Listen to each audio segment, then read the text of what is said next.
cuidando de ella, no por fuerza, sino voluntariamente, no por ganancia deshonesta, sino con ánimo pronto, no como teniendo señorío sobre los que están a vuestro cuidado, sino siendo ejemplos de la grey. Y cuando aparezca el príncipe de los pastores, vosotros también recibiréis la corona incorruptible de gloria. Igualmente jóvenes, estad sujetos a los ancianos, y todos sumisos unos a otros, revestidos de humildad, porque Dios resiste a los soberbios y da gracia a los humildes. Humillaos, pues, bajo la poderosa mano de Dios, para que os exalte cuando fuere tiempo, echando toda vuestra ansiedad sobre Él, porque Él tiene cuidado de vosotros.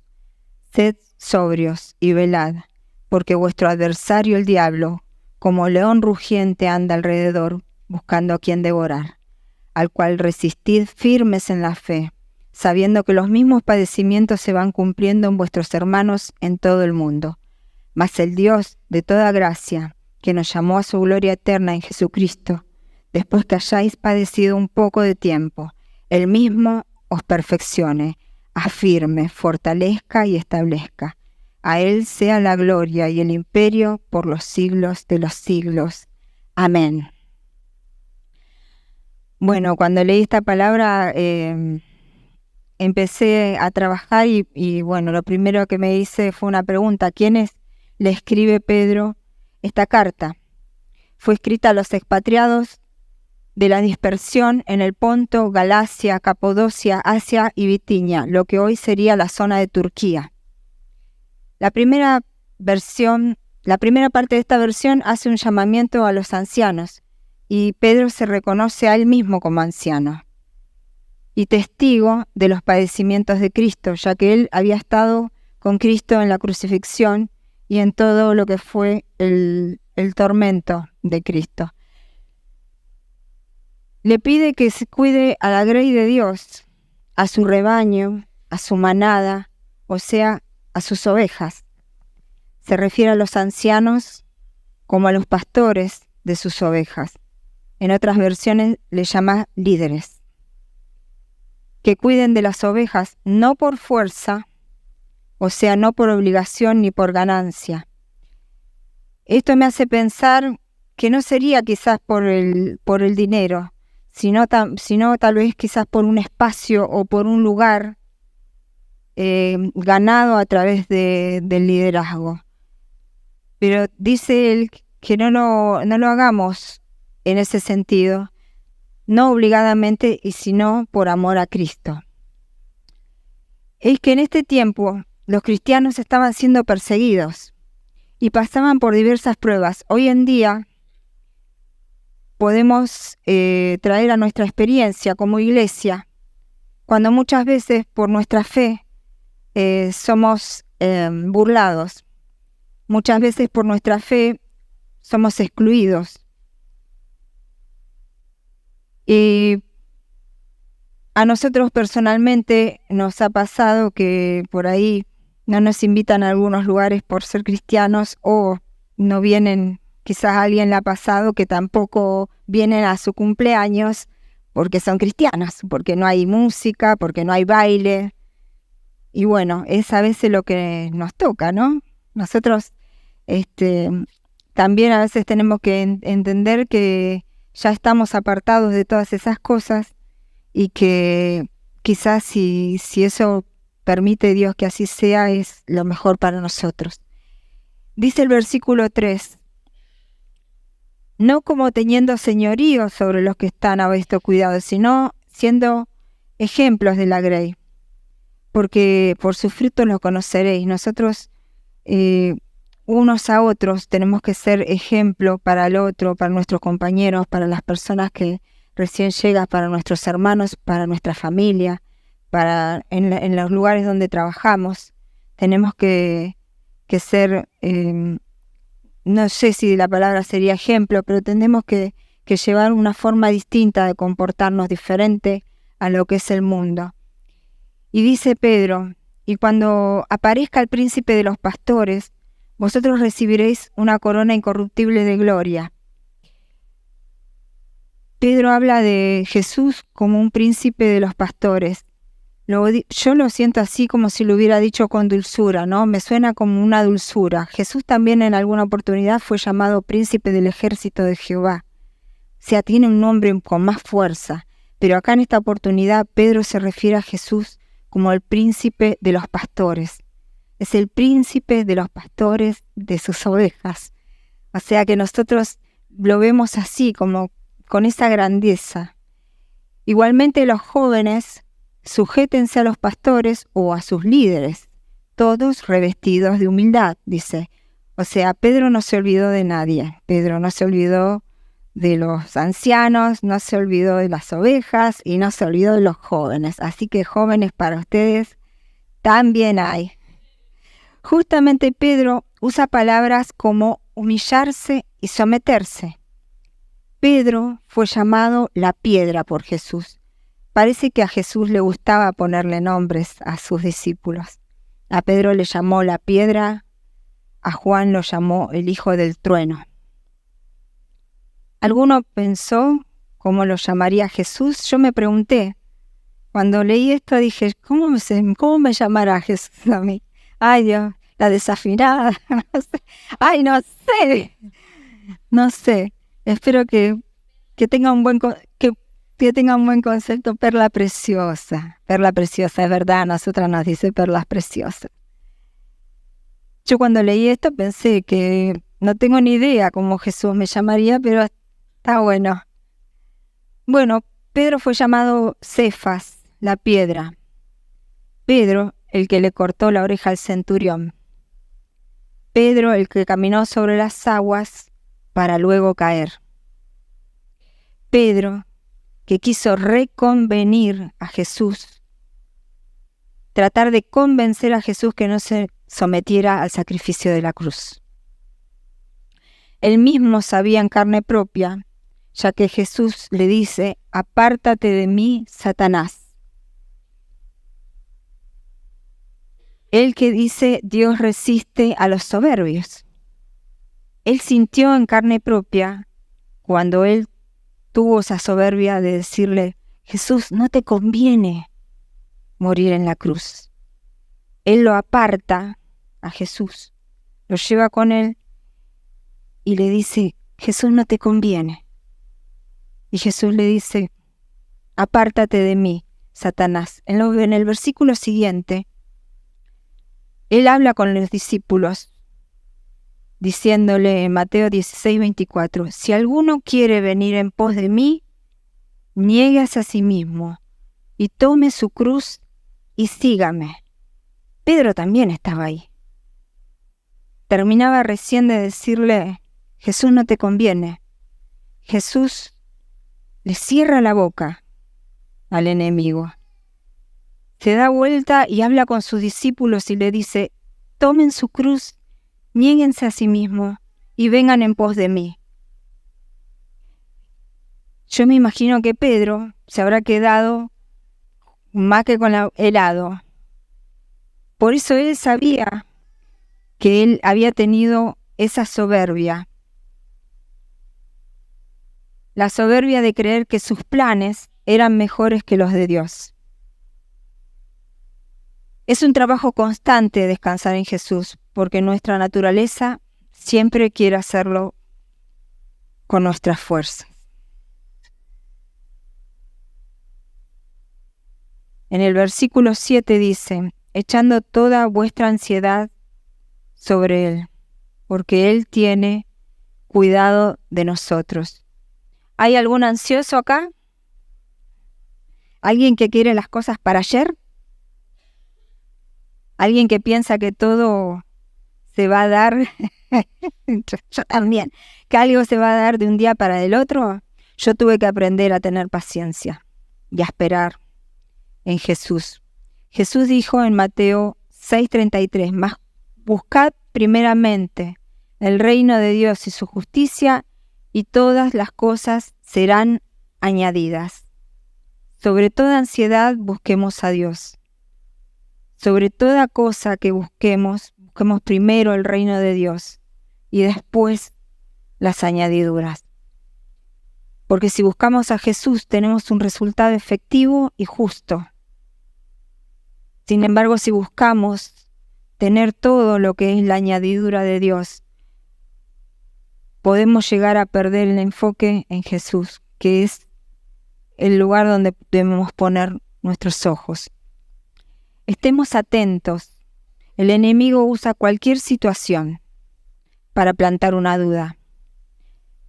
Cuando te sobrevenga una emoción negativa, pregunta de dónde viene.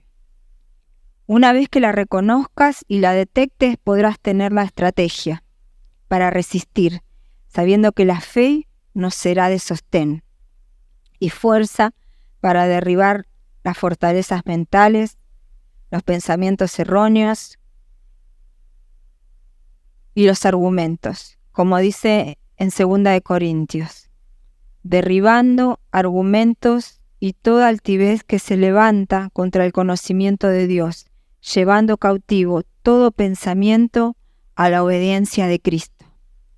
Si cada vez que nosotros, se lo digo por experiencia propia, cuando tuve algún pensamiento que se repetía constantemente en la mente, empezaba a preguntarme de dónde viene. El pensamiento vuelve, por supuesto, y uno se vuelve a preguntar de dónde viene.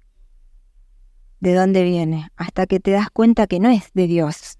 Las cosas negativas, las cosas repetitivas, las cosas erróneas, los malos hábitos, la vergüenza, el miedo, la desesperación, la angustia, la ansiedad, no son sentimientos ni emociones que trae Jesús. Jesús trae paz, trae pausa, trae calma. No hay nadie que haya estado en medio de la tormenta que haya tenido miedo. O sea, sí tuvieron miedo, pero Él aplaca la tormenta. Aplaca la tormenta, calla los vientos. Él dice, calla y enmudece. Él dice, apártate de mí, Satanás.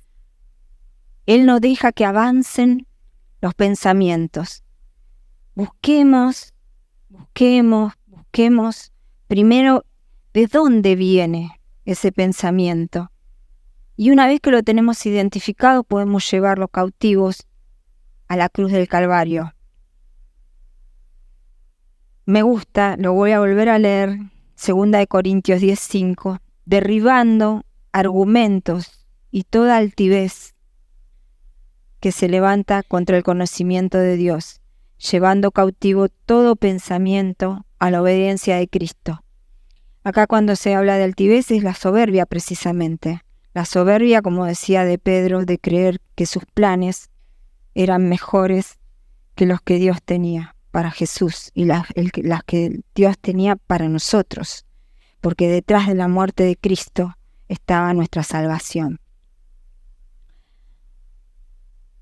Vamos al capítulo 8, dice, sed sobrios, velad, porque vuestro adversario el diablo, como león rugiente, anda alrededor, buscando a quien devorar, al cual resistid firmes en la fe, sabiendo que los mismos padecimientos se van cumpliendo en vuestros hermanos en todo el mundo.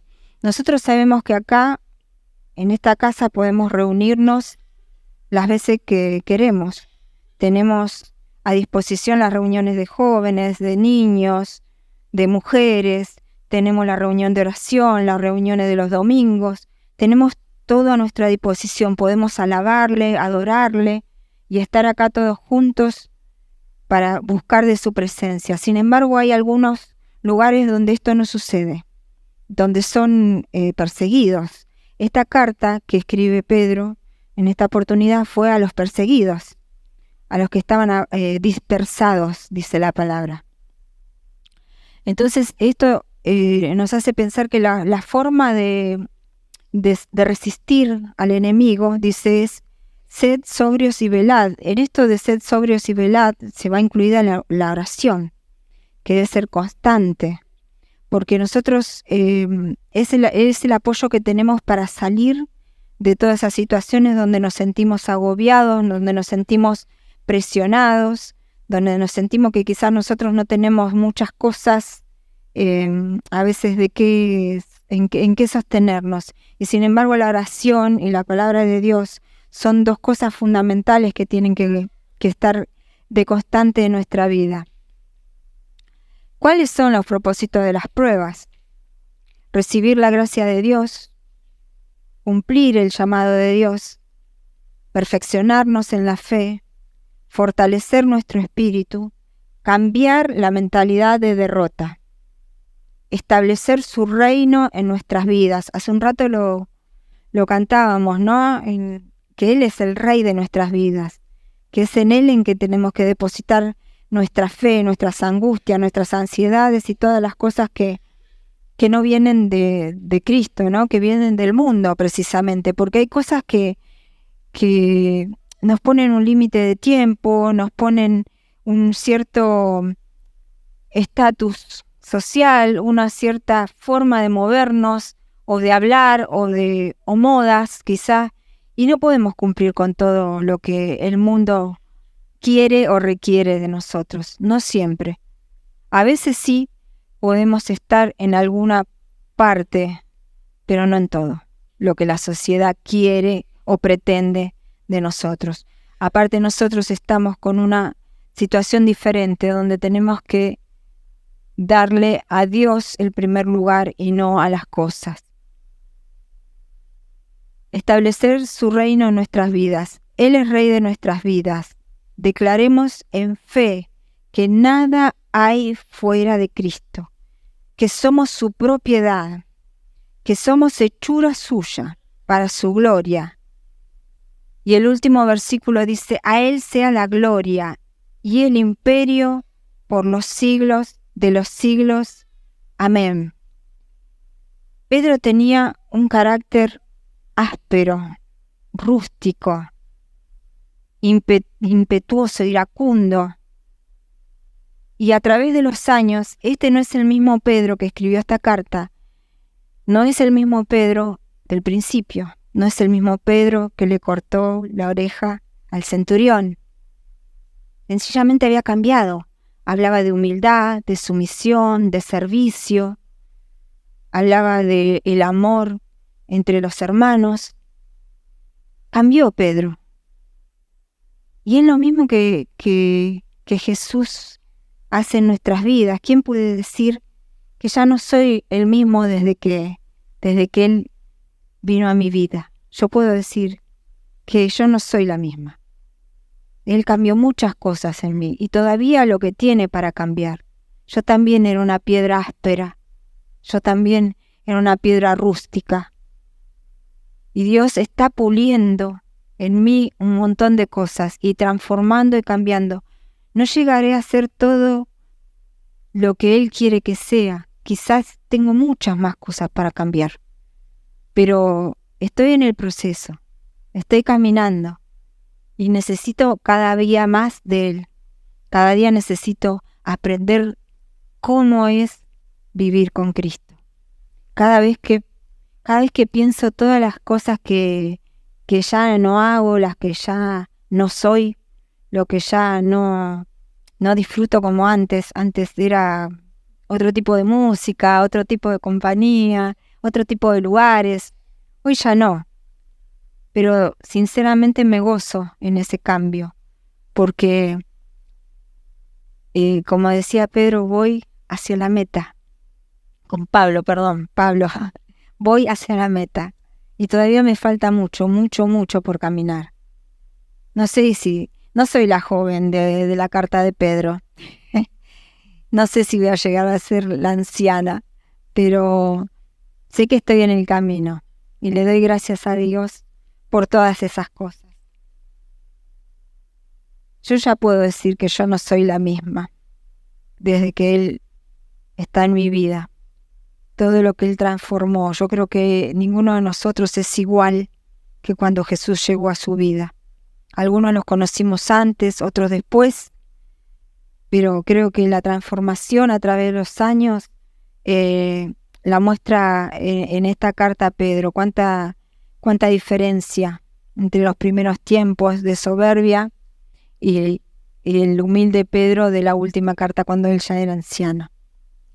Así que bueno, esto es lo que les traje para hoy. Espero que les haya servido, que lo puedan atesorar como yo lo atesoro.